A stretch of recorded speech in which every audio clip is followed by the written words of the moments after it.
ऐसी मान्यता है कि ऋषि पंचमी के दिन गंगा स्नान करने से सभी प्रकार के पापों से मुक्ति मिलती है और सप्त ऋषि जो कि कश्यप, अत्रि, भारद्वाज, विश्वामित्र, गौतम, जमदग्नि और वशिष्ठ हैं, सभी का आशीर्वाद प्राप्त होता है।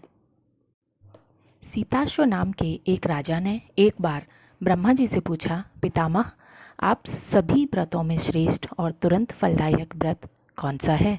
ब्रह्मा जी ने बताया कि ये व्रत सभी व्रतों में श्रेष्ठ और पापों का विनाश करने वाला है। ब्रह्मा जी ने कहा, विदर्भ देश में उतंक नामक एक सदाचारी ब्राह्मण रहते थे। उनकी पत्नी बड़ी पतिव्रता थी, जिनका नाम उन ब्राह्मण दंपति के एक पुत्र और एक पुत्री थी। विवाह योग्य होने पर उन्होंने कन्या का विवाह कर दिया। दैव योग से कुछ दिनों बाद वह लड़की विधवा हो गई और दुखी ब्राह्मण दंपति कन्या समेत गंगा तट पर चले गए और वहीं पर कुटिया बनाकर रहने लगे। एक दिन ब्राह्मण कन्या सो रही थी।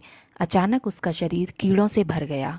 कन्या की ऐसी स्थिति देख उसकी माँ परेशान हो गई और उसने जाकर अपने पति से पूछा, हे स्वामी,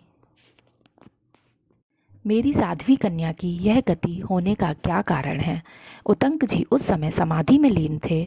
उन्होंने इस घटना का पता लगाकर बताया कि पूर्व जन्म में भी यह कन्या ब्राह्मणी थी, लेकिन इसने रजस्वला होते हुए बर्तन छू दिए थे। इस जन्म में भी इसने लोगों को देखा देखी ऋषि पंचमी का व्रत नहीं किया, इसलिए इसके शरीर में कीड़े पड़ गए।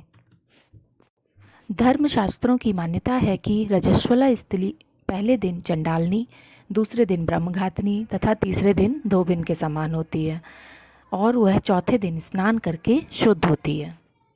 यदि ये कन्या शुद्ध मन से ऋषि पंचमी का व्रत करे तो इसके सारे दुख अवश्य दूर हो जाएंगे और अगले जन्म में इसे अटल सौभाग्य की प्राप्ति होगी। पिता की आज्ञा से पुत्री ने ऋषि पंचमी का यह व्रत एवं पूजन किया। व्रत के प्रभाव से उसके सारे दुख दूर हो गए और अगले जन्म में उसे अटल सौभाग्य की प्राप्ति हुई।